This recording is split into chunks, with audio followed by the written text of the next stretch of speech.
Well, thanks very much for showing us around. Yeah. It was awesome to see. Check that's recording.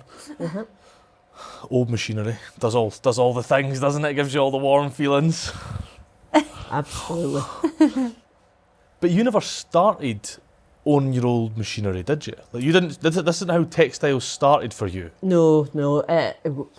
My mum actually probably Oh, really? goes Okay. way back. Yeah, she would have been. You'd call her a maker, definitely. Nice. But of that sort of war generation where she made all her clothes when I was little, and I'm the youngest of 4, so I got all the hand-me-downs that were adapted, and so she did. She did sewing, dressmaking, embroidery, pewter jewellery, Oh, wow. ceramic pottery, ceramic painting, quilting, all knitting, everything. And my dad was, I wouldn't have said he was so much of a maker, but he certainly, he liked pottering with his car and did all his own tinkering and Hands-on. And in those days, you did your tuning yourself and timing and stuff. So I would definitely, looking back, that set the tone, because one, Dad was really good. Like my eldest sister, myself, were quite into the mechanical side as well. So Right. he had me out doing the timing on the spark plugs and really? on the car, and the old cars. And Mum, meanwhile, was sewing all our clothes, mass production all year to Christmas. Was we all had a shirt and a skirt and a jumper and a jacket, and huge. So there was very much of a sort of can do. If Okay. you don't have the money, you make it yourself. Right. So even when my dad took up dinghy sailing, Right. Mum was making sails. Really? You could in those days you could get wetsuits that were kits, that you sent them your measurement, and they sent you all the pieces, and you had to glue them up with the neoprene glue and put the tape on. So we all had wetsuits, homemade boiler suits. Never heard of that. Sails for the boats. Wow. It's like, well, I have to work out where I can get the fabric, and then I've got Good my on sewing her. machine, and Yeah. my sister Belinda, she built her own canoe, so it was kit plywood with fiberglass, sewing all the pieces, fiberglass tape, all the varnishing. My dad made me, when I got my little mirror dinghy back in the whatever that was, 70s probably. In the winter, if you've got a boat, you've got to look after it. So in the off season, comes home, it's in the garage. You've got to strip off all the paint, nitromos, everything, redo all the varnish, fix any holes. So it was very much, you had to make stuff. You did it yourself. So I think that really started it. And so by the time I was at school, I just wanted to go to art school. So, and I didn't really know what I wanted to do, except probably, I thought actually painting or textiles in some, because there was so much textiles at home. But when I got to art school, actually, I thought, I've never been very good at getting up in the morning. So in that sense, I thought, if I was an artist, I would just stay in bed. So I kind of need something where I have to get a job. So I'll do design. And I went into embroidered and woven textiles. So it was a kind of interesting mix. They call it constructed textiles now, but it was embroidered and woven textiles. And as soon as I met a loom, that was me hooked. I was just focused on the weaving. It was, I liked the combination of the maths and the yarns. So it was about, colour and texture combined with all that sort of planning and mathematics, and what something goes up and something goes down, and structures and things like that. Yeah, okay. So I think there was a bit of 3D I found it quite easy to understand the structures and imagine the structures. But then you had the kind of, whichever left brain, right brain it is, you know, you had the kind of the colour side and the tactile side. But then there was the problem solving and the maths. So It's quite a lot. yeah, so it was a balance. I thought that was what I liked about it. So art school, it was all hand woven, like the little table looms we had, or we had bigger versions of those, but wooden, proper, what I would call proper hand weaving. So all those movements that we've talked about there, they call the three primary motions of the weaving, which is the shafts going up, the beater coming forward, and I can't remember if it's the shuttles going across or the winding forward. Anyway, all of that you do as a hand weaver, you do with your own hands, and you know, that's, to me, that's the real skills in the hand weaving, is keeping all that momentum, the timing, the coordination, the tension on your yarns. Whereas this, you've got all that, but you have to set up the loom to do that for you. So these are what I would call semi-automatic foot treadle looms. So they're foot powered, but all the timing and all the mechanics of it, you have to do as a mechanic, as an engineer, I guess. So I'd very much started out with the hand side of things and making things, and I still do that, and I've done that all my kind of career in some ways, which is, I think, been quite unusual. Even in an industrial situation, we did all our sampling on hand looms. So I've kept those skills, but kept that contact with the materials. Is there do you feel there's a real benefit to starting with a hand? Because it's a little bit slower. Yeah. You have to think a little bit more. You have to really, you know, it'd be very easy for someone to jump on this and just be like, bah, bah, bah, bah, bah, and then, oh wait, something's gone wrong. What's gone wrong? I don't know. Well, I think that's what I like about weaving, is there's so many aspects to it that will be attractive to different kinds of people for different reasons. So some people, yes, the sort of repetitive, meditative process is, you know, it's very meditative, it's very calming. Other people will be like, yeah, there's a machine and I'll go really fast. That's me. And So there, I mean, even when I was doing weaving workshops, you'd have a group of 6 people. Everybody was so different, and why they were there, whether it was a family history of weaving, and they felt like you know, they had it in the blood. So quite an emotional attachment to it. And then you'd have people that just loved colour, or you'd have people that were just yarn addicts and had a stash for knitting, but were like, well, better try and do something else with it. Whereas I think my interest probably, I mean, it's probably changed over all the different career stages, I guess, but I was more of a structure person, and so I think that's that 3D part of it that I now get out of the loom and trying to work out in my head how it actually works. So I quite like that challenge of it. But I've also been much more interested in the idea of design and something useful. And making something useful, something practical, something useful. Yes, you're value adding with design, and you that might be a critical part of the process, especially, you know, these days we're talking about sustainable design and materials and things like that. You know, that's a design process. So I've always been much more drawn to that than just maybe making for its own sake, I suppose. Yeah, I hear that. There's something very romanticised but very practical about when we've just had the walk round the tour of the shop here, and I'm going to rudely oversimplify this. A ball of string to something that keeps you warm. A blanket. That's happened in maybe 20 square feet. Which is really impressive. Because it's like, it's a stringy, non-structured, floppy thing. It's like, that's what it is, right? It's a line. It's a line, that's it. It's a line that becomes something quite two-dimensional. Yeah. But then I love the fact that what I make then goes off to tailors, and they Then make becomes something three-dimensional. three-dimensional. That's quite fascinating. I Oh think. yeah, for sure. Yeah.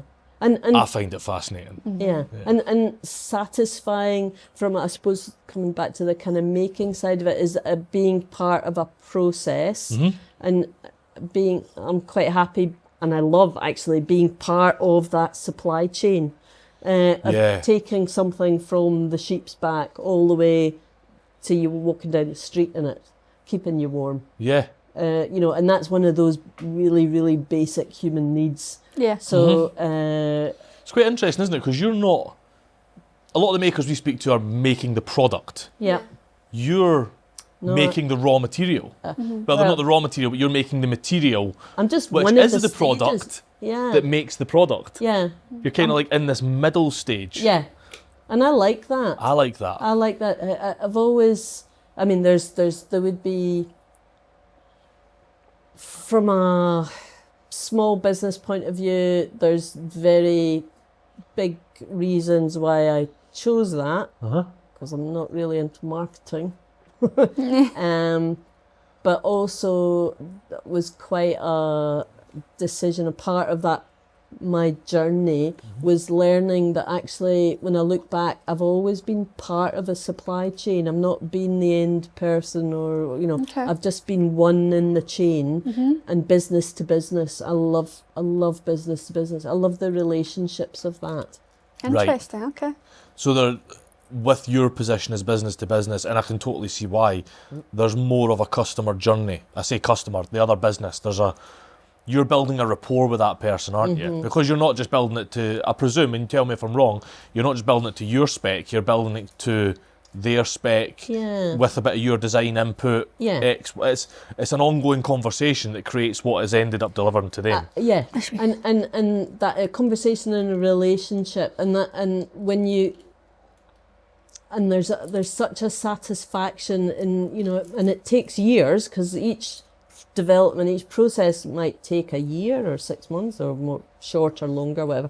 But each time you do something for the same customer, you're learning more about what they like and what they're interested in. So if I have ideas, it's, I've just seen this new yarn. I wonder if so-and-so would like that. Oh, and okay.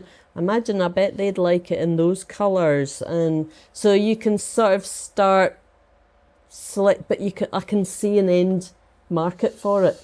Yeah. Get the eye for And can you like pin that yarn that you see, or that idea you've had, on a customer almost immediately? Sometimes, I mean,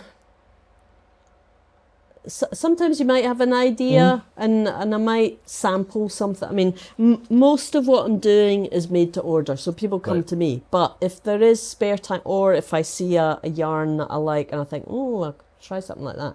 So yes, sometimes I'll do some development, do samples, and present it, and they go, no. Oh.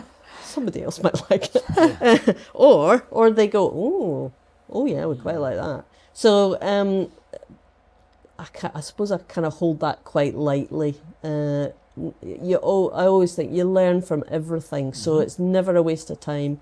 I'll have learnt something about that yarn and how it handles, and if this person doesn't like it, it'll be in my little suitcase at home, and it'll come out every trip till somebody Till someone buys it. till somebody likes it, and then somebody will like it, and you'll go, God, why didn't I show it to them? Yeah. I like that. Nothing's a waste of time. That's a really nice mindset. Yeah, like absolutely. nothing's a waste of time. Yeah. And I think it's a really important mindset for other people to hear as well, because like you say, whether you sell it or whether you've learnt something from it, you've still got closer to the end goal. Well, I think the one of the benefits of being sort of a bit older, looking back, is I know I learned something, but I'm a doer. I'm a learn by doing. I'm a kinetic learner. So it doesn't matter what the theory is, or the CAD says, or the shade card looks like, until I actually make it up, and I very often get it wrong. Right. Quite happy to admit that I'll go, oh, that's going to look great. Oh, well, it really doesn't. But, you know, try again. You wouldn't have known if you hadn't done it. I wouldn't have known until I try it. So I always think there's something good, something valuable that doesn't. I never feel like I've wasted my time. Good. That's good. Yeah. I like that. Which is, very handy. Thankfully. Oh, aye, absolutely. And I think so many people now, especially, and more people that we speak to, and we speak to doers, right? Our job is literally speaking to doers. Yeah. But so many people get caught up in the overthinking and not actually doing. I agree. Whereas to hear someone just be like, I'm just going to go and do it because I learned something. What a valuable mindset to have. Yeah. I mean, I have a bit of a difficulty with the I'm gonna do something. It's like, come back when you've done it. Because there seems to be a lot of that now. I'm going to do this, and you don't want to be, I suppose, and that could be my anxiety actually, because it's, I mean, part of the reason that this took a long time to start up was because I didn't want to say what I was going to do till I knew I could actually do it. Yep. And that took years. So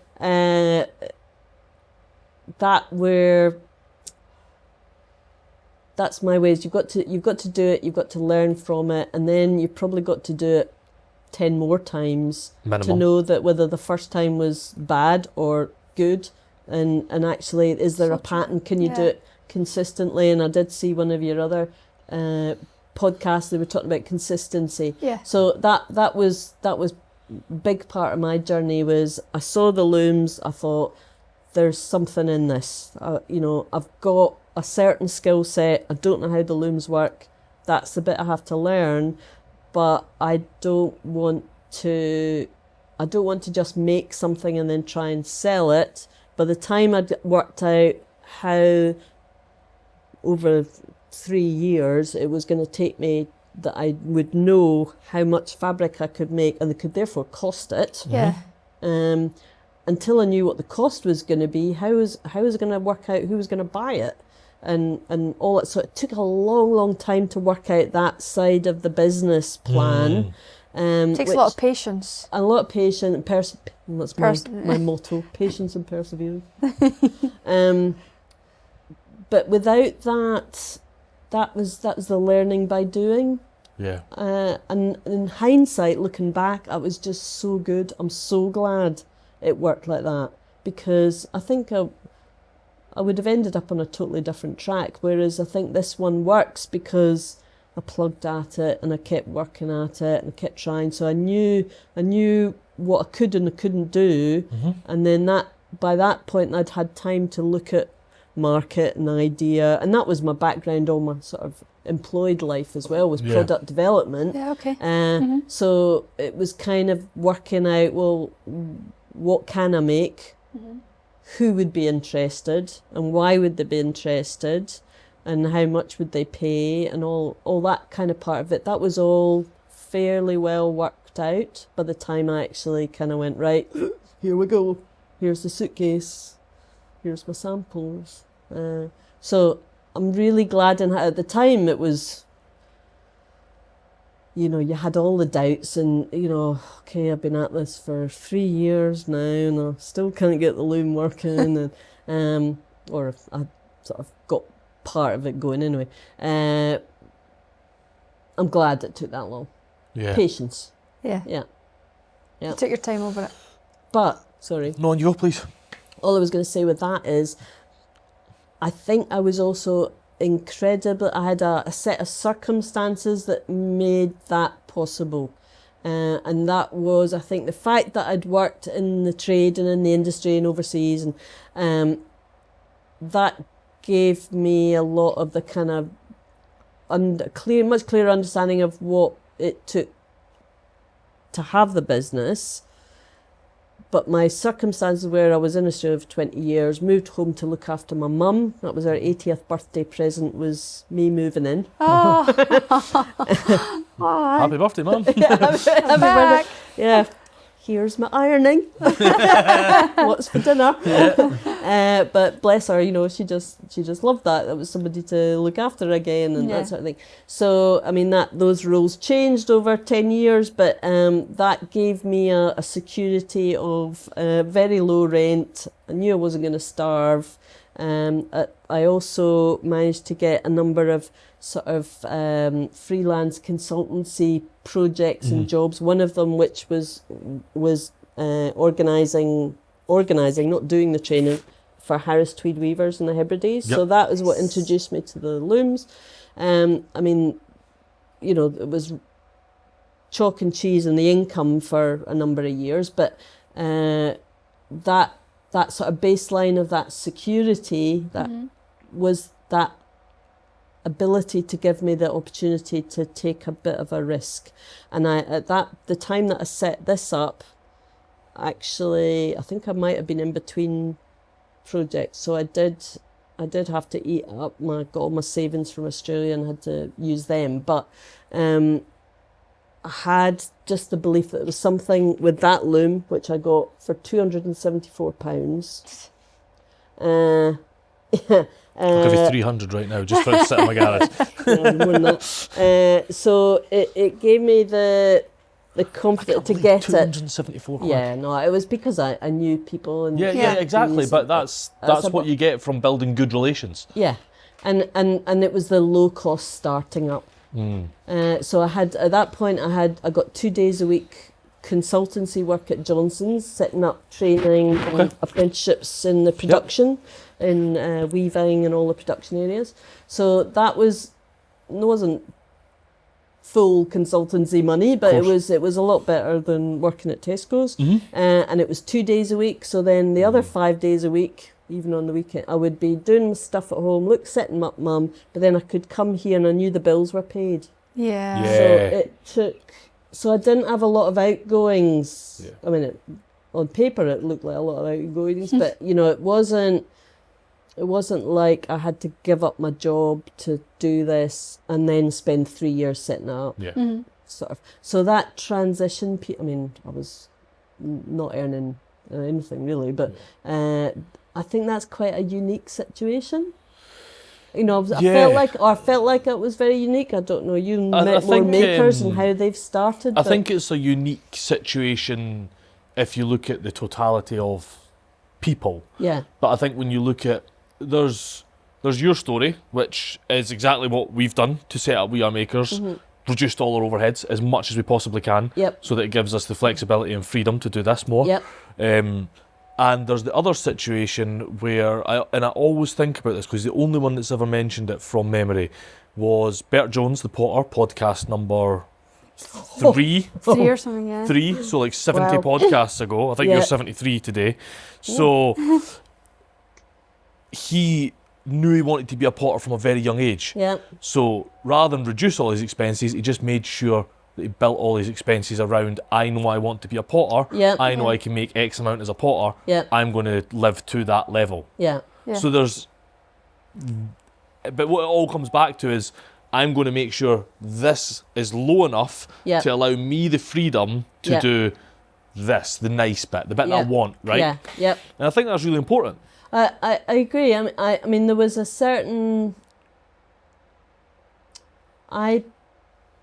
I would say I'm not somebody that ever had the vision of what I was going to do or what life's going to bring. I was quite happy going with the flow, but then having said that, in Australia I had 2 jobs in 20 years, so I was pretty settled really. Coming back here was a massive, that was giving up the salary, the regular job.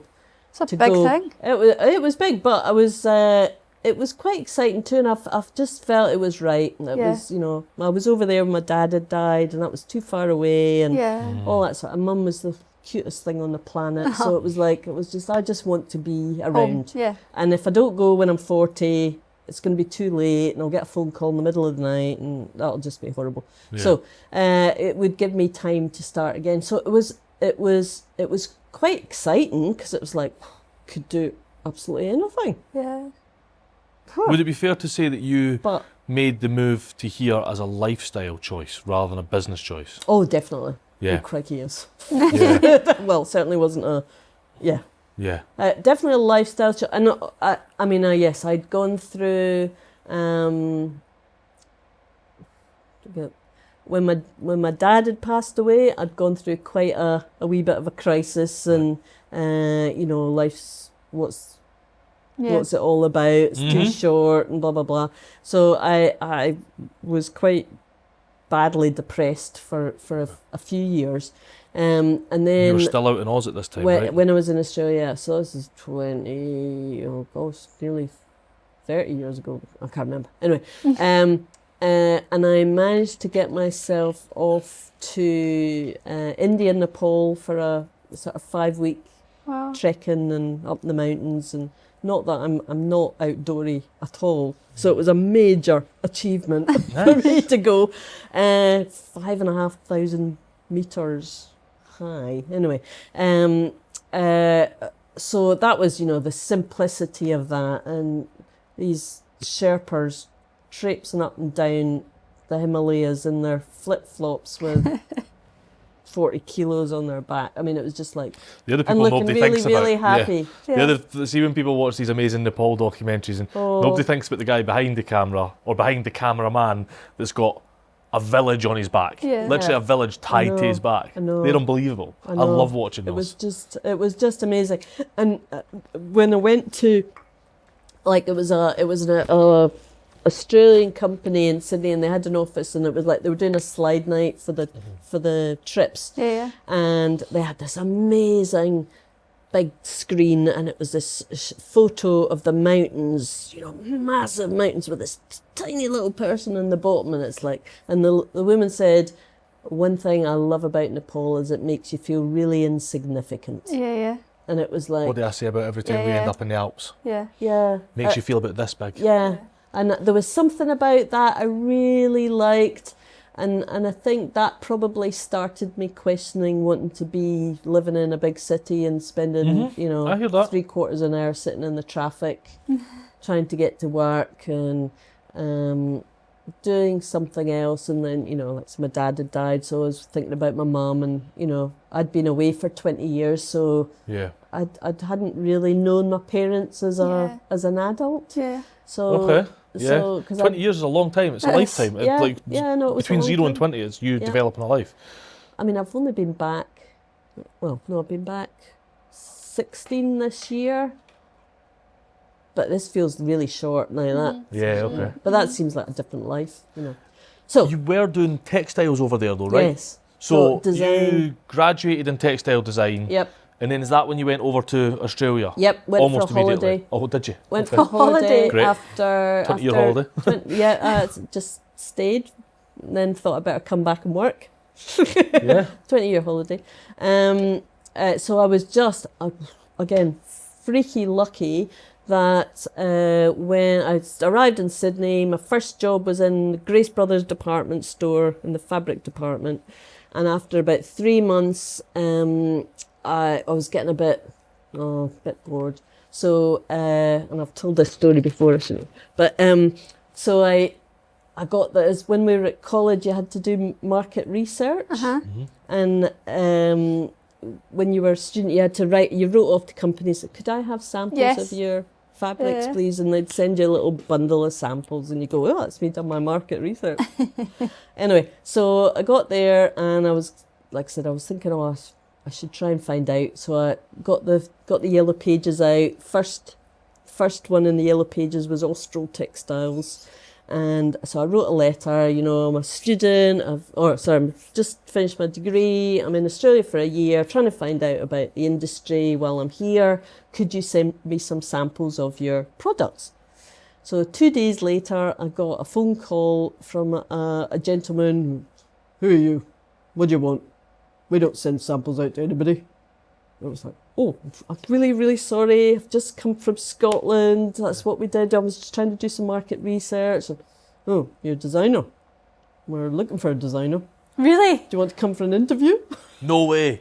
Oh, that's I'm not giving you amazing. samples. Job? Yeah. Question mark. Right. It's funny. Wow. And it turned out they were a small family-owned company with a weaving mill in the middle of Sydney, 5 minutes from the airport, which you don't get weaving mills in the middle of the city. Oh. And their senior designer was an English woman who had 2 big wooden floor looms, which were exactly the same as the ones we'd used at college. So I Sounds was like her assistant amazing. to weave all the samples on the floor looms.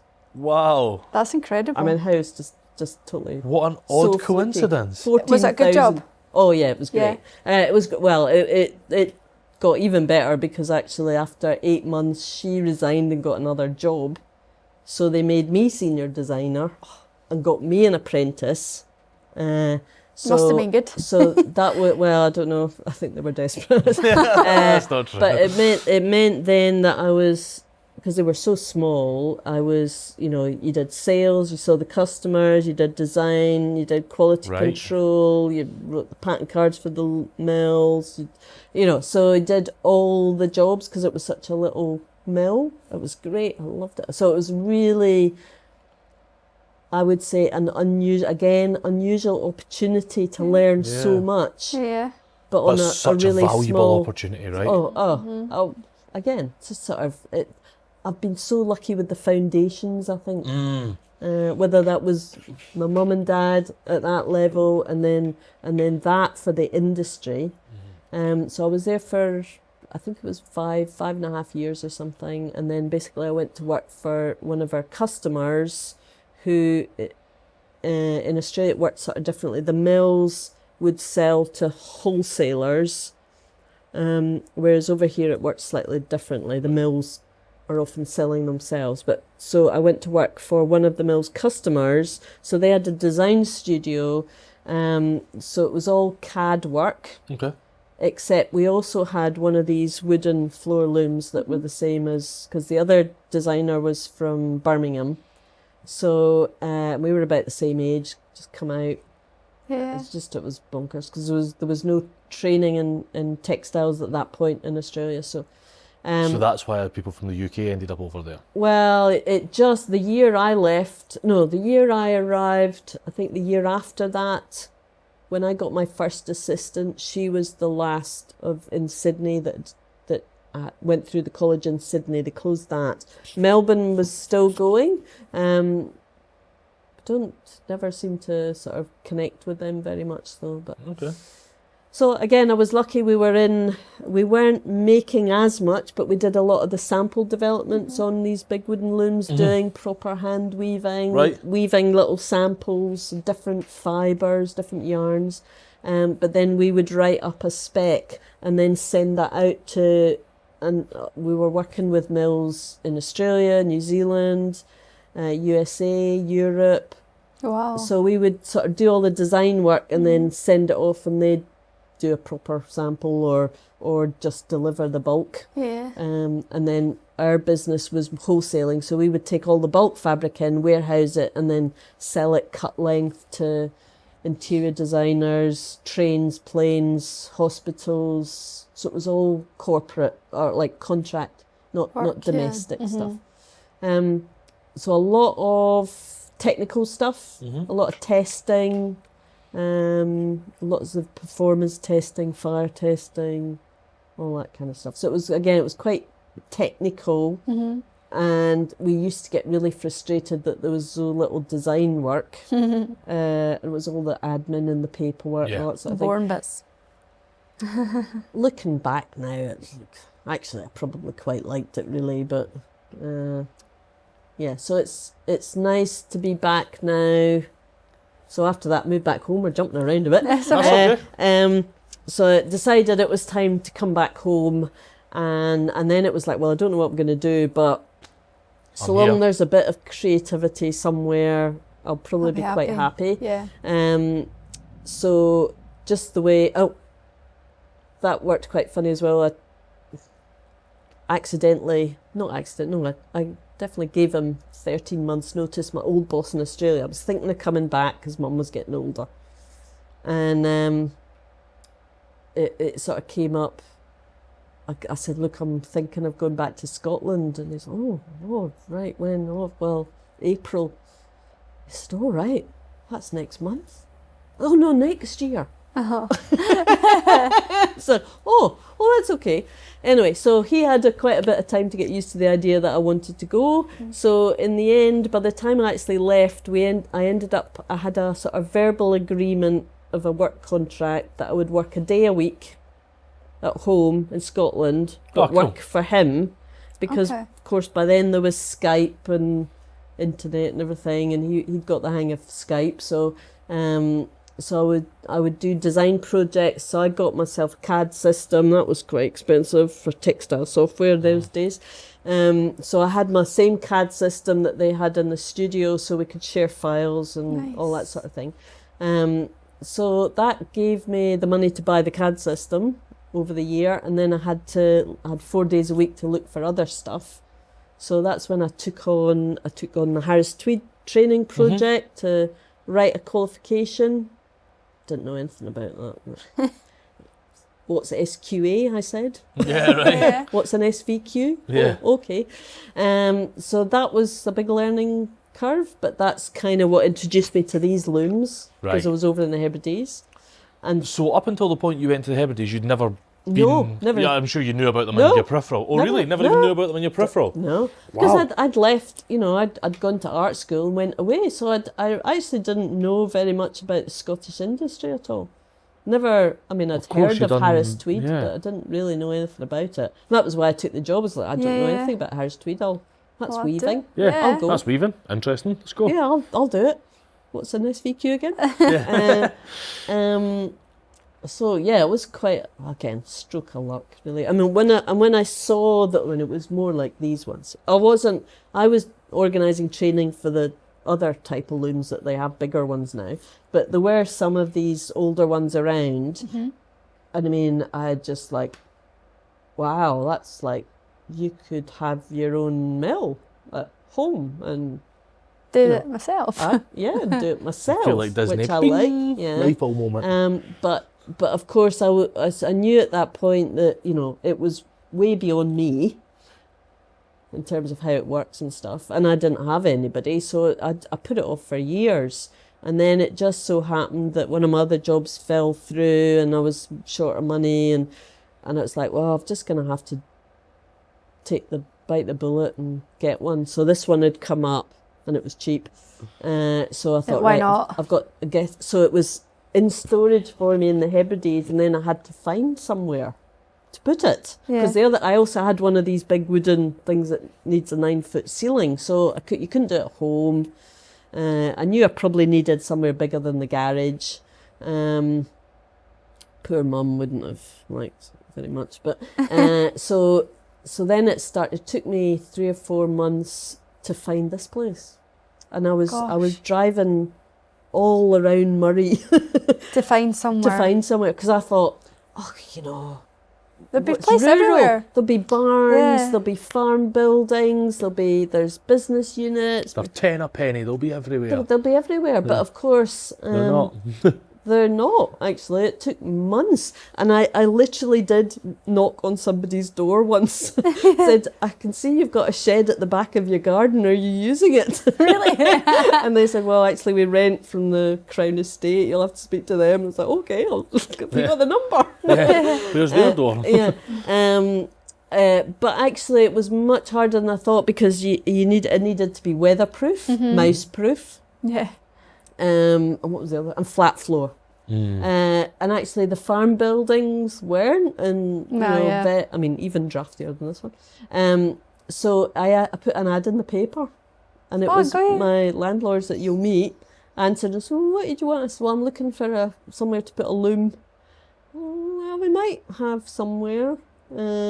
So I said, well, I'll look at anything, whatever you've got. So we came down, and this was, I've put in all the insulation and the panelling. It was cobwebs. It was full of you've done a old lot boats here. and bits and stuff. And but the windows, one of the windows I think was even boarded up. It had old sort of, I don't know what you call the windows when they've got lots of little panes. Sash and case windows. Lovely old windows, and I just walked in. I love it. And Tricia can said, I have it? really? It's like, yes, I love it.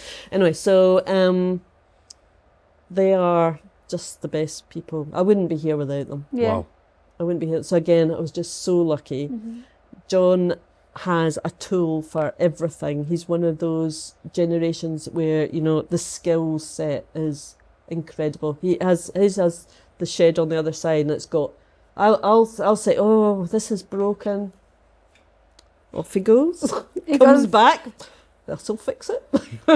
So handy too. Everything. Not just a landlord. Yeah, no. It's a whole package. He's making your pancakes. Aw, so kind. So again, really, really lucky. So once I got here, I had this loom I managed to get over from I went to collect it from the Hebrides. I had a wooden loom here that I planned to use for sampling, but in the end, it just worked that all my attention was on here. And then eventually the business, I was started up working out what I was going to do, decided on the tailoring industry, that's another story. And then not long after that, I think it was about second year after that, I got the phone call to say these other machines were available. So it was like, oh, got to. Yeah. You just can't not. I said to her, well, could I come and have a look? Because they had all the machinery and he wanted to sell it as a package. And it was like, I really don't have the money. I just really wanted that loom. I didn't really have the money, but okay. So I took my sister Sally. She's very, very good with her money, which I'm not. So we were there for 5 minutes because I thought, well, I've got to take her. She'll be sensible, you know. We were there for 5 minutes. She said, you've got to do it. Yeah. That's so good. So it was lovely. And they were lovely as well. Their family background was from Scotland. So they were just delighted that the looms were going to Scotland. They live in Devon. They come and visit. Really? That's cool. Yeah. So Stuart, he was I think he was 76 when he retired. And it was Stuart's dad's loom. It was Stuart's wife, Liz, her dad, Angus Litster. He'd bought them new. He'd actually trained in Galashiels. He was a loom technician in Galashiels. He'd been headhunted to go down to Devon to work in a mill in Devon. And I think the story goes that he was there for about 3 years and then decided these must have come along. He'd set up on his own. So he'd got that one, built the mill, salvaged the cheese winder from a skip. And they had to, because it, well, or a mill, I don't know. Salvage somehow. Salvage from mill. That's probably my contemporary take on it. Originally would have been a lot longer. Like I've got a picture of one of them, and you know, it would have had sort of 40 drums on each side, or 20 drums. So they'd had to chop it down to get it in the workshop. Lovely. And then that loom he got after the war, 1948. So they had a lovely little workshop in Devon with a shop front in front of the workshop. So they sold their tweeds and scarves and things like that, and then had other products as well. And there was a little flat above the shop. So they just, they grew up with it. Liz, she was born, grew up listening to the looms. Her kids, when Stuart and her had kids, they grew up listening to the looms. So when I went down to pack them up to put on the big lorry, the whole family was there. Oh, really? It was like, oh, please don't anything break. So it was, very much a sort of family That's amazing. affair. But it's lovely, isn't it? So they've been working. And they've been working hard. Working hard. Yeah. That's an amazing mindset, though, to be like, not got a job, kind of been thinking about this loom thing, just, let's just go and do it. Well, I would have to say at that point I was kind of maybe not so happy with the situations I was in employment-wise, so I lost some work or turned down some, so I was kind of at that point of, well, how long ago is that now? 10 years, so I'm 57 now, so 47. Actually, I don't know what else I can do. You're like, so I'm going to make my I don't- own job. Well, yeah, I mean, I'd always, like, I've always been quite settled in my jobs. You know, I feel quite, I'm a loyal person, I stick at it and all that sort of thing. But suddenly I was like, actually, I'm out of opportunities and I don't have any other skills other than tech. So, I mean, there's Johnson's, there's Isle of Bank Mills, but because I was looking after mum, I really didn't want a full-time job because Right, yep. the caring, you know, we had Yeah. appointments all different hour days, Yeah. middle of the day. You wanted flexibility as I need, well. yeah, flexibility was sort of my big key. But after that, I was out of options. So it was like, well, I can't type. I had tried waitressing once and was really, really bad at it. I can't remember anything. So I was kind of, I was sort of, felt like I was actually running out of options. But, you know, weaving and textiles was something I knew so well. I was quite kind of comfy with that. And I'd seen these and you know, they're just so aesthetic. Oh, aye. You know, and I guess that's where I'd learnt very quickly, even back in Australia, when it was with this InStyle Contract Textiles, my boss there, we were a wholesaler, so we didn't make anything, but the design studio, the two designers, we had this wooden floor loom, and that was always the visitor attraction when we had customers come, whether they were train engineers, plane engineers, and architects, whatever. The bit where you were threading up the loom, they would all go, wow, that's really interesting, you know. So I learnt very quickly that people were interested in how things are made. Yep. And being able to see it, and that's the craft skills, and that was the buy-in, that was the hook. Yep. So I think as soon as I saw these, I just knew it had to be about making, and this is the hero really, or these are all the heroes. So it's how to make that. How to communicate. I didn't know about Instagram then. So I don't really know how I thought I was going to do it. But and even interestingly, that when we moved in here, like all the walls were the wood paneling, so it was actually really quite dark. And I knew I had that, but I thought in a photograph it's just not, it's going to get lost. So that was where I did all the white walls along to really make them stand out. Partly, I mean, I didn't have these then, but gosh, it's worked really well. Yeah. It was partly to brighten up, to have the more light, Yeah. but partly so that you could see things. Yeah. But even then, I didn't really know what, it was just that it's something that's so interesting, and you can make stuff, you can make commercial quantities of it. It's kind of get the whole package, isn't it? Yeah. So I just didn't know how to make it work, but I suppose that was looking back, that was the confidence I'd got from having worked all that time before. Because I don't know you might see that and see the potential, but not really understand. Like, I was so confident that I knew people would love to see how things were made. Are you sure you didn't know how to make it work? Because it feels like you did know how to make it work. You didn't know. Oh, no, the business. It just feels like you didn't know the delivery method. Looking back again, I think I had faith that I would work it out. And there is a bit of a funny story, because I'd applied to a couple of places for funding to get Sheila over to train me on the loom, because I think that's also my sort of commercial background, was very much that if I need somebody to build the loom, because that was like, I don't know, Box of bits. So to be able to do that, I knew Sheila she offered to help me, but I needed to pay her. Yeah. That's your professional skills. It's your obligation, right? I'm setting up a business, so this is tax deductible, but somehow I have to have the money. And I didn't really have the money, so I was applying for funding, and I wasn't very good at selling the story, so I didn't get the funding. But in one of the interviews, the guy I had just had all these really embarrassingly scratty fabrics that I'd done from when I was doing weaving workshops and just using up bits of yarn.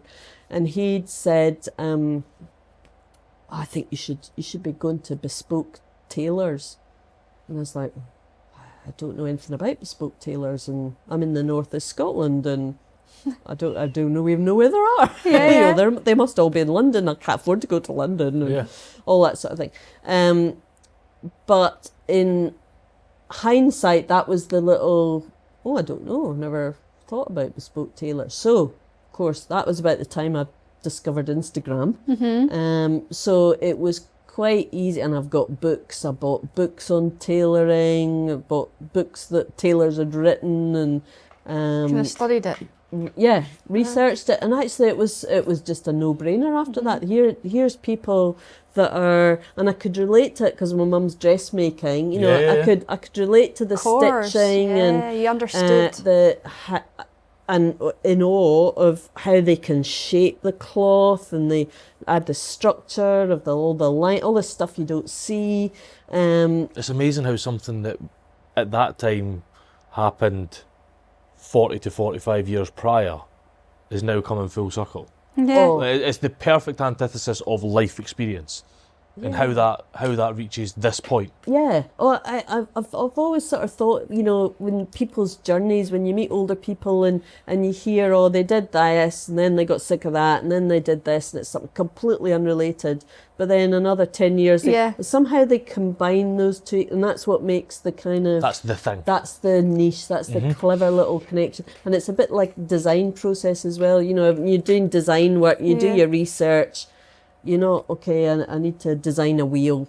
Okay, if I look at wheels, I'm just going to design a wheel. But if I look at things that turn, like clock dials, or then you come up with the new novel answer that is the new thing that nobody thought of before. I love it. So in that sense, yes, I guess I had a faith in the process of working out what I was going to do, but I just didn't know. So that little gel of him saying, well, what about bespoke tailors? It was like, and that was a reject. You're not getting the funding because we don't like your idea, but you should be doing something else. Oh, that's like that. And then I had 2 years of background, and they had open days. I went to open days, and I spent a lot of time looking at everybody's websites, and you know, because they have different styles, and some people, you know, why? I suppose that's again the market side of it, the business side of it, is what is it people looking for? Why do they go to tailoring? So what can I do that can sort of fulfill that need, so that you go in, and again, the business to business part of it is, I'm going to you, your customer's there, but what do you want to be able to show your customer? What can I offer you that helps you? That's quite value add. That there's a lot of value add to that. It's quite insightful, and for other makers listening to this, you've not just been like, how can I serve the tailor?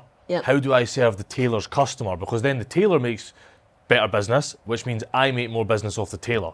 That's quite insightful. Nice. Did that come quite naturally to you?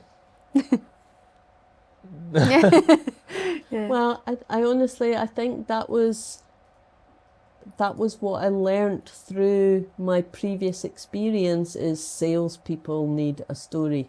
So in our business, you know, the design studio, and then we had the sales team. The salespeople are up on this. Well, what can we show them? What have you got? What's new?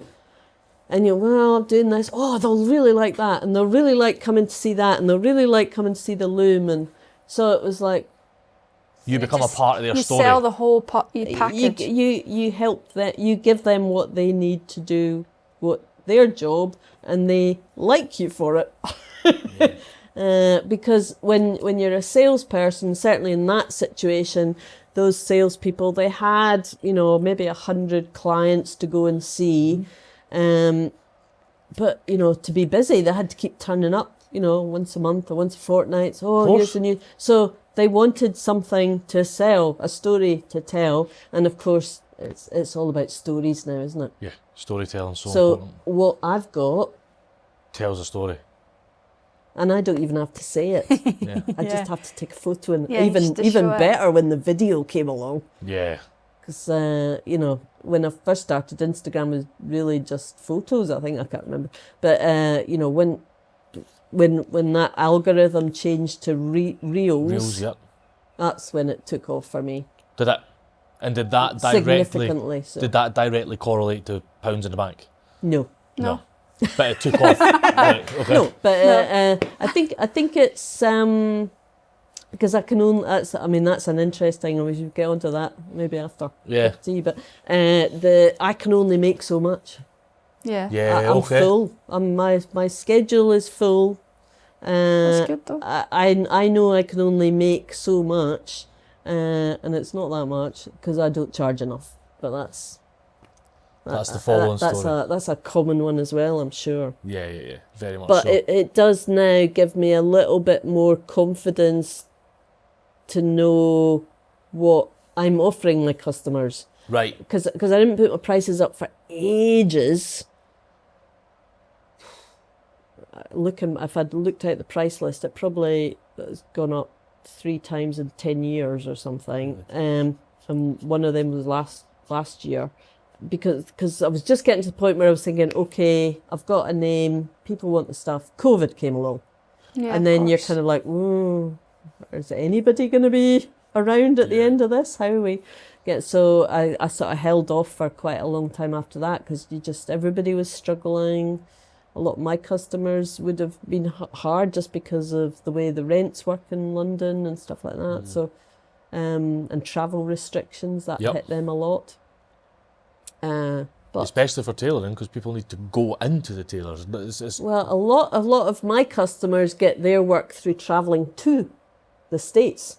Right. And of course, you can go to the States for ages. Yeah. So they had rooms full of jackets that they couldn't do the last fitting for because they couldn't get to the States. Yeah.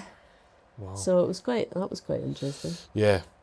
Let's stop and get a cup of tea and then Yeah. pick that back up because I'm really enjoying this. Yeah, it's good. No, good. Really enjoying Yeah. it. So we just went up and seen your lovely landlords for pancakes and coffee, which was ace. But before we left, we were talking about capacity. Yeah. You know, extra followers, does it end up being extra dollars in the bank? No. Because of capacity.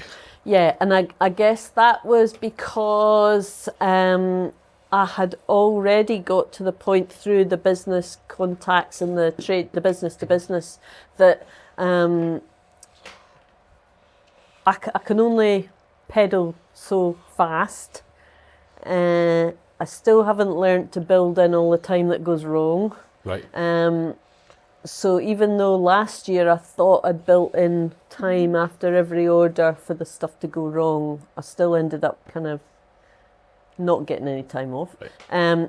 So I know, and that's where I'm so lucky now, because it is business to business and people are clothing's fairly, I'm mostly doing winter goods, so it's, each season. So summer is pretty much booked up now between March and November. Wow. From the same 3 customers. Really, only 3 customers to book out most of your year? Yeah. That's amazing. And then this time of the year is when I sort of slot in odd other inquiries. But, this lady waited probably 18 months. This order's probably been a year. So if somebody rings me now, they're not going to get fabric till this time next year. Wow. And that's even so for most new people coming now, I don't think I can fit them in because most people seem to come back. Just some people come back every year at the same time and some people come back every 2nd or 3rd year. Right. So I wouldn't like to be in a place where I've sort of built a relationship with somebody and then have to turn them down. Yeah, Yeah, no, absolutely. So I think that was another quite... It was probably anxiety driven, but quite a very slow build up to the business. Like, I probably wasn't at capacity for a few years because I was just so worried about overdoing it. Right. So by the time the Instagram thing took off, I was already quite full, so it didn't add to more orders, but I would say it's probably encouraged the customers to come back. Right. So it has still had a net positive effect. Yeah, I suppose if I think about it like that, it does. I mean, it does show you that there's more business I could have, but then we get into that whole thing of, as a maker, whether you like working on your own or you want someone to help you. Or whatever, yeah. And that's a whole different, because the looms are so temperamental and you know how to use them and how they work. And I think my sister, if you've seen, my sister's been helping me out for probably 5 or 6 years now, part-time. So she starts, no textile background whatsoever. She worked with horses all her life. Right. So Dobby was called Dobbin for a while. Dobbin the workhorse. Right. You know, and she's done incredibly well to pick that up. I mean, there was one lovely comment she said once when she was getting frustrated with the loom, and she said, I'm used to the horses, because she was did care work. I'm used to horses or people telling me when they're not happy. Yeah. But I don't understand this one. So she's done incredibly well, but that's worked so well for me as a small business, because she, you know, it was part retirement. She was trying to, so it wasn't that she needed the money. It didn't have to be super regular. I mean, she's works as a freelance, so she makes her own hours. Yeah. And I try to, whatever work I give her to do, it's something that isn't on a time scale. Yeah. So it's somebody that says, oh, I'd like some fabric, but I'm not in a big hurry. Whereas I do the ones where it's, I've quoted the delivery, you're going to get it in the 3rd week of March. Yeah. I need to get it done, because I try to plan what that schedule, how long it's going to take. Whereas Belinda's, I tend to do that. It's just whenever you're ready extra and hand, you feel like you're doing it, and or you know, if it's too nice a day, she wants to walk the dog, so she'll come on the day it's raining and stuff like that. So so that's quite hard, because cash flows is the thing for being a small business as well. And that maybe, and I don't know how that works, whether I was selling direct or the business to business. In some ways, you've got a certain amount of security that I've taken the order. If I can deliver the fabric, I'll get that much money. It's just a different kind of pressure then, because you don't know if you're going to be able to make it. In my case, you know, is it going to go wrong? Are you going to be late? Are they going to need to cancel or that? So it's a different kind of pressure, I suppose. But it can be that I can get a lot of money one month and then almost nothing for 2 or 3 months. So the idea of sort of taking on somebody is really, really scary. I think it is for a lot of people. Yeah, like, that's a big step to take. But what about the custodianship of the craft if you don't take anybody on? Well, I mean, ever since I've been back in Scotland, and all the consultancy work I did was about skills and training for the industry, and that was about apprenticeships and things like that. So I think when I started, I always thought that would be something I'd want to do, and I still do. I suppose I'm at the point that's quite topical at the moment, you know, how to do that.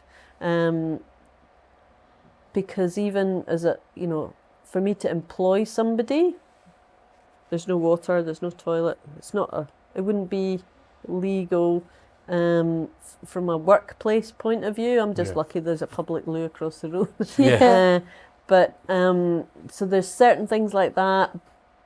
But to be honest, all those sort of things are practical things I think you could get around. You know, I could put the money in and get a toilet put in and all that sort of stuff. It's quite a big jump though, isn't it? It's a big jump. Like, it's not just the jump of bringing somebody in.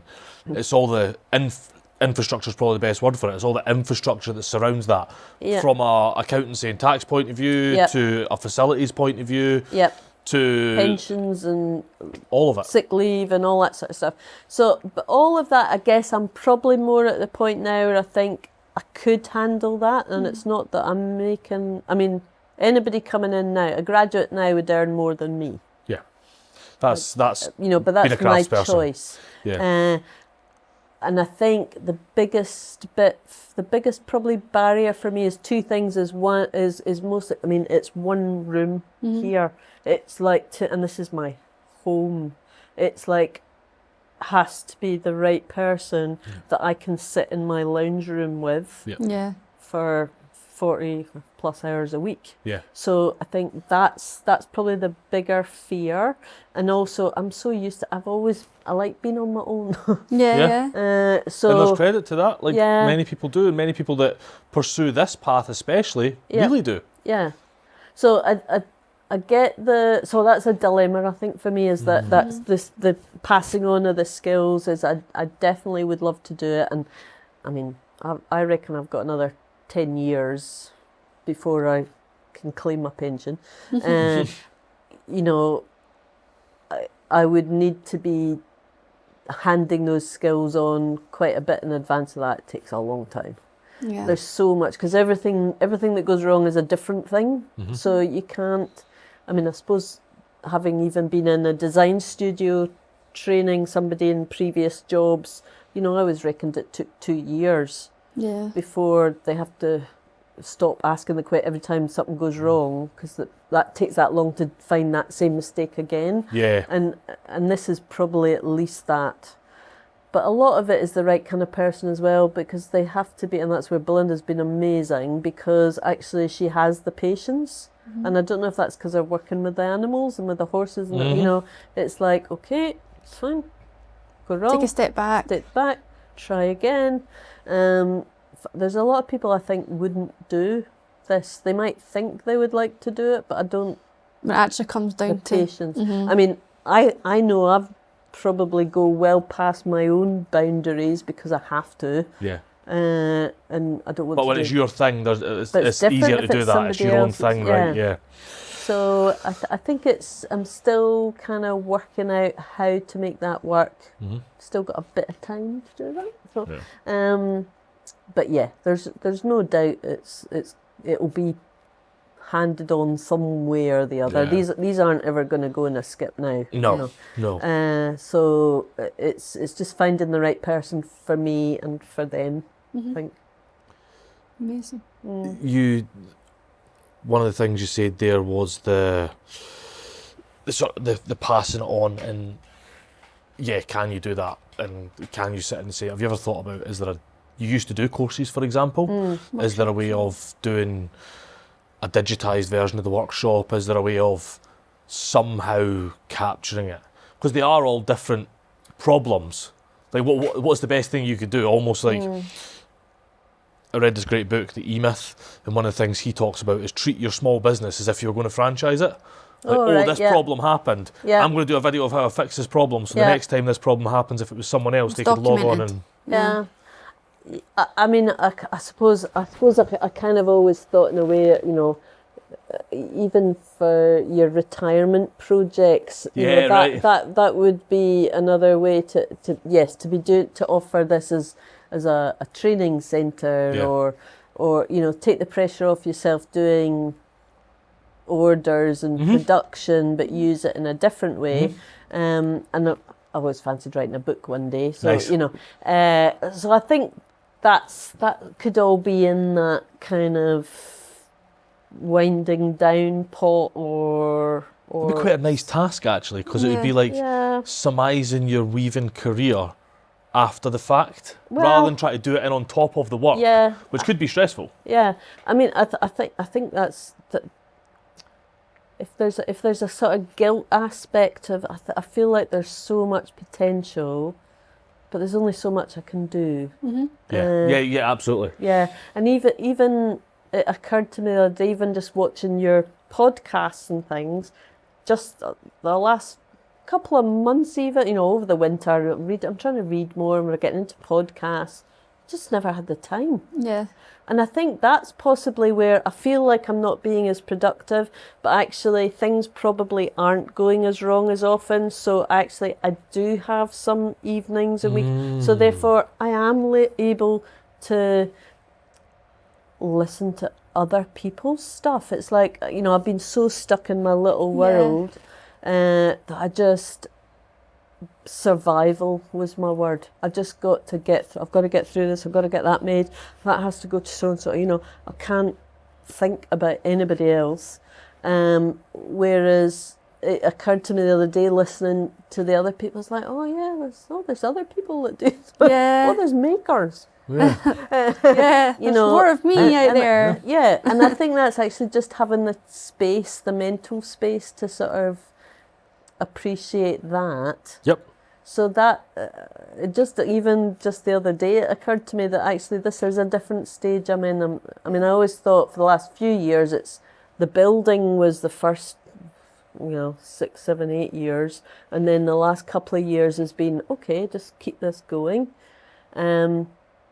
And now maybe that is, there's just that little bit of space for doing other slightly It's a good position. different things that I maybe wouldn't have done before. It's a really nice position to be in. Because like us and like many other makers, you probably didn't realise you were in a position where the reason you had no time is because you were in that growth phase. Oh no, I didn't. I was very conscious of just surviving. Yeah, that's it. You're so caught up on surviving, you're not doing anything else. Yeah. Mm-hmm. So you say a lot of people think they would like you, when we're talking about apprenticeships and bring people on, a lot of people think they would like to do this, but would they actually?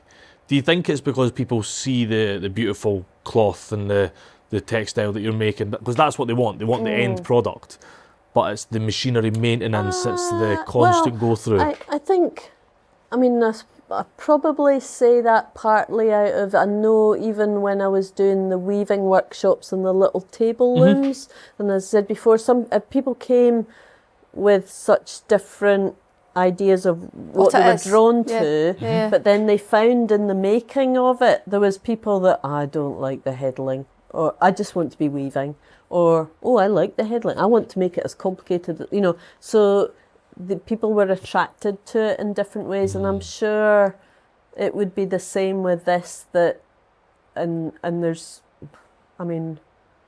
whether, I sort of see myself as somebody that's come out of industry and mills and machinery, and this was my way to be independent, not have somebody tell me what to do whatever I want, whenever I want, and have my own little mill. Whereas other people might come to it because they really like the making more, or the machinery more, or I think it's finding the right person that's got that sort of a few different aspects to that. Yeah, and it's especially in this case, like, they're very different aspects. Yeah. Like the machine maintenance and the mechanical engineering is a very, very different aspect to making textiles. Cloth. Yes. Yeah. And very that's different. And that's different again to the running a business. Yeah. Which I think we quite often with the makers, that's where the bit none of us want to do. fall down a lot sometimes as well, because you're so love You're not the taught making. it though. You're not taught it. No.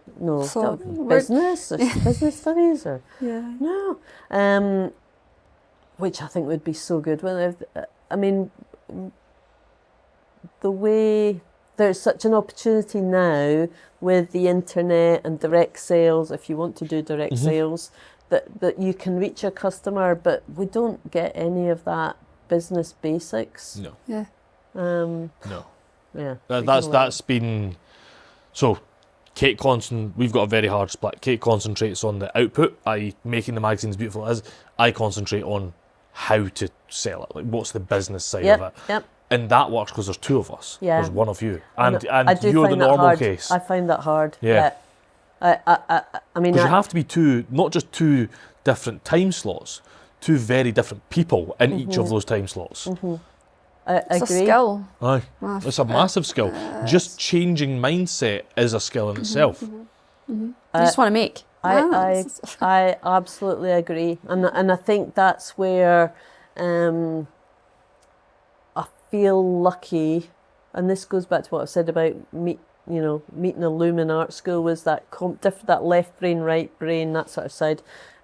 I think that's where I feel like jack of all trades, but you need to be able to cover all those bases, and not everybody is as lucky as that. I feel that I seem to naturally like all the parts of the puzzle. And that's where it'd be difficult to get an apprentice on, because they would need to like all parts of that puzzle too. And finding that person, because it's not something you're going to pick up in an interview. You're going to find that out over a couple of years and that sort of thing. So we'll see. There's ideas there. Good. So we've talked get there. at length. We've asked you loads of questions. Is there anything we've not covered that you would like us to cover? No, I'm brain dead. You're brain dead. No, I don't think so. I mean, like I said, I do think it's for me personally, it's been nice to even, and I don't feel particularly articulate about talking about what I do, but even listening to some of your other makers, I'm quite in awe of people's ability to articulate what they do, and I think you've done a very good job. I think you've done a great job. Oh, well, But it's natural, isn't it? You're just you're in a natural, your own space. Yeah. And hopefully we've done our job, so you've been able to share that story pretty naturally and honestly, which is great. Thank you. It's Yeah. been great. Yeah. Nobody knows this. Kate used to struggle a lot with presentations, even at university level. Yeah. And I've never really struggled with it from a presentation point of view when we were product designers, or when I've been an engineer in big meetings, and it's because I've always presented on my project. Yeah. Nobody in the room knows my project better than me. Yeah. Nobody in this room or that's listening to this knows your weaving better than you. Yeah. So you're always going to articulate it well, is my theory. Yeah. And I hope that's comfort to yourself, to Kate, and to anyone else listening, is that I've always walked into a room and thought, nobody knows this product better than me. Yeah. But that's because I've only ever presented on my stuff. Yeah. I think in that sense that similarly in terms, we used to have to do presentations of new products. So I was quite that, in some ways, contribution to the ability to make this work okay was that experience and being comfortable with doing that. I'm not saying I'm very comfy at standing up and doing a talk. I can talk forever, but it's not like I watch other people and go, they've got these lovely presentations and it's all structured. Well, no, How do you do that? I'll I just, don't know. just wing it, really. Yeah. But that's your story. But that's your my story, way. right? Yeah, and some people, and that's the thing. Some people like what you do, and some people don't. And I just think there's enough people on the planet. You try hard enough and work long enough, somebody will find you. That's our big view is. Yeah. And we've been asked multiple times, how are you going to make that a business, and who's going to buy that magazine, or who's going to listen to that podcast? I'm like, there's like 7 or 8 billion people on the planet. Yeah. Like, I don't need 1 billion to listen to this for it to work. I don't need 1 million to listen to this for it to work. Yeah. There is going to be enough people. Yeah, I agree. One last And question. with that, I'm going to pass it over to Kate. What advice would you give your younger self? Oh gosh.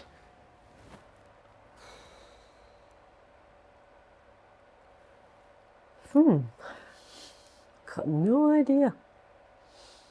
The patience and perseverance bit. I know you covered that earlier, and I was thinking I don't think I'd really appreciated that until I did this. Mm-hmm. And I don't even know if I was that patient and perseverant. That's maybe something I learned. So maybe learn that earlier. Yeah. I don't know. No, that's a good one. Yeah, I feel quite lucky that actually I don't, that I don't have any regret. I feel like I was made for this. I think I've said that to somebody once before. And so in that sense, it comes back to what we were talking about, circles, and going back to, that's like, my mum, my dad, the work experience and the industry, and all the things we've talked about. I just feel it came to this. So maybe faith in your journey, maybe. Mm-hmm.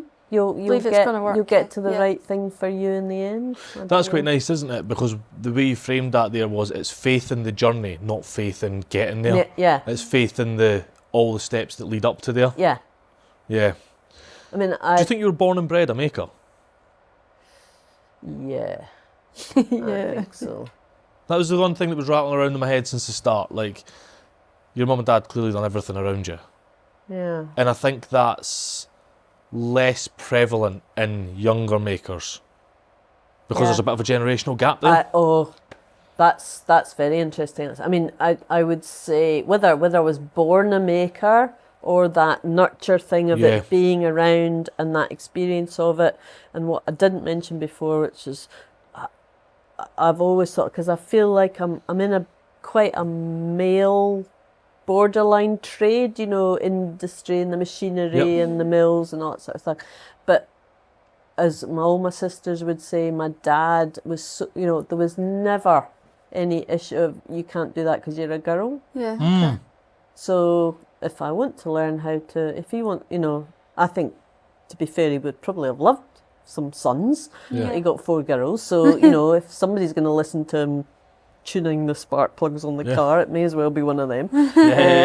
But just that sense of you can't not do something because you're a girl, which I feel that's been in the textile industry as well, especially in the industry. It was certainly historically been quite male dominated. Was it? Well, That's interesting. Well, I suppose it maybe more in the, I'm thinking of the loom side of things as The opposed actual to maintenance of the loom, the yeah. maintenance and the management side of things. But you're doing it all. Yeah, and even design side. Well, designs maybe. I mean, when I started I think designers were probably girls, but they were kept in a back room somewhere. Yeah. The sales guy would have gone out and done all the talking to the customers, things like that. So that's changed since I was around. But yeah, I don't know. There's something in there about that. That definitely the making. You make it if you want it and you can't afford it. You make it yourself. Hand skills, definitely. Yeah. Which I'm sure is a massive thing now. And as you said, the kids now are maybe not getting that because I think there's a big generational gap. And I think if at the moment it can be closed because we can jump a generation back. Yeah. One more generation, it can't be closed. Yeah. Because how many people can listen to this podcast and say, I've got a great great granddad? Like they're just not there. Yeah. Yeah. The age gap is too different. A great granddad, probably not there. A granddad, yes. But there was a swath of people that were, I don't want to use the word indoctrinated, but I'm going to use the word indoctrinated, into IT jobs of the future. And done very well for themselves. My dad worked in IT, he's done very well for himself out of that. But all those hand skills that were those jobs, I look at Glasgow, for example. Yeah. My brother's just gone into shipbuilding. Yeah. He's just got a shipbuilding job, and then obviously BAE Systems have just taken on 5 frigates for the Australian Navy. So, but they're having to retrain people how to build with nobody to do the training. Yeah. They're having to rebuild. Yeah. So I think that, I don't know the exact numbers of how much that project is worth, but I know 10 million of that project is going into building a college to teach the people how to do the job. That's scary, Because they've isn't taken it? on the job without, that is scary, that's worrying. Yeah.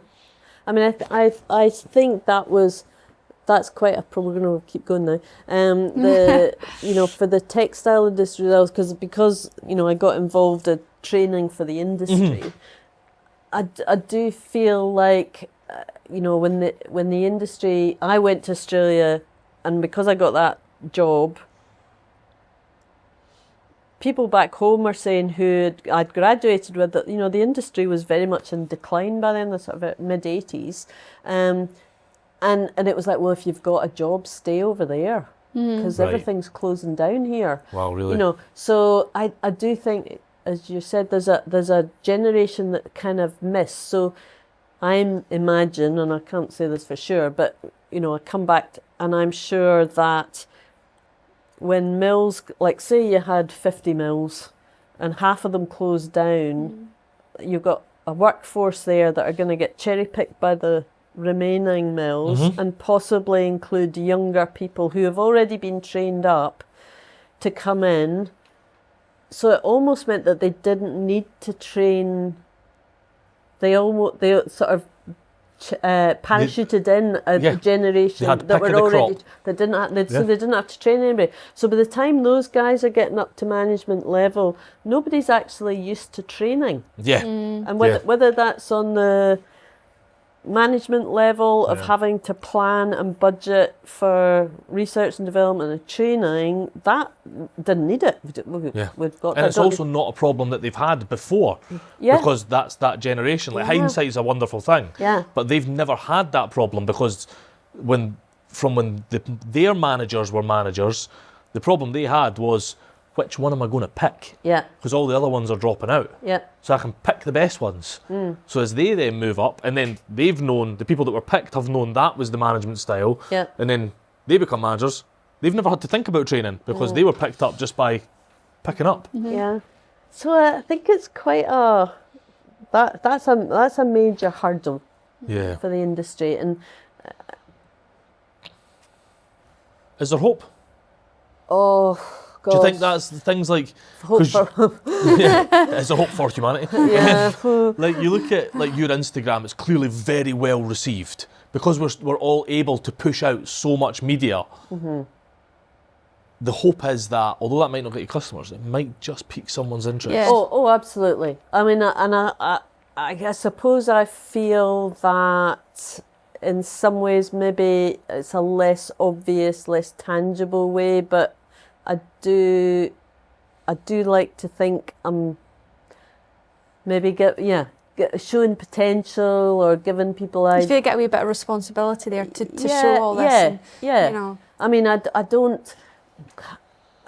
I mean, I don't often.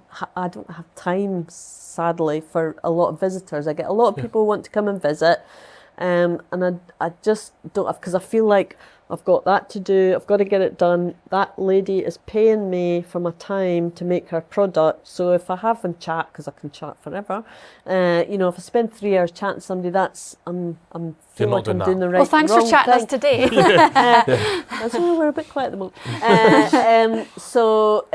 But that's where I feel like the little bits. I mean, people do. It's lovely. I get that response as well of being a soul maker person. People interact. Oh, I haven't thought about doing that, and there is a lovely Community around there's a little bit of sharing. Of course, I'm not telling everybody everything I do. Yeah. Because it's my income. Yeah, it's your intellectual property. It's what makes your money, right? Yeah. So, and there is a part of of being relatively rare. So I'm very conscious that that's what keeps me Going. and keeps me going. But yeah, no, definitely skills is a big thing. Amazing.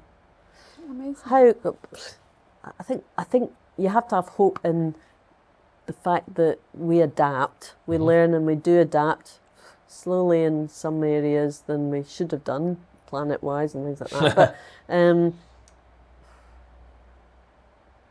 But yeah, fingers crossed. Yeah.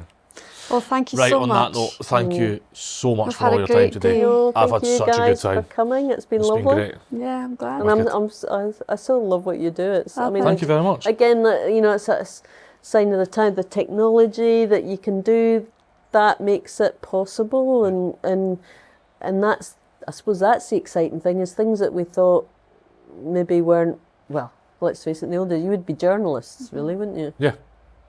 Yeah, it's maybe got a different name now. Yeah. I was thinking, Yeah, I was thinking new technology was making new roles and new ways to make a living. But I think it's maybe- amplifying it's roles. enabling us to do this. Yeah. Thanks to the mono. yeah, yeah. I think we were going through exactly this, because obviously we've got a lot of travel planned and we want to make sure and do it all legit so we can do this for a long time. And it's like, it's a journalist visa you need. That's what you need to just go in and out of countries and capture stories, because that's really what you're doing. Yeah. The only difference is I'm not capturing war-torn countries and bad news. I'm Thank capturing goodness, good news, right? Yeah. So, yeah. Yeah. Right. Let's wrap it Yes. up at that. Thank you so much.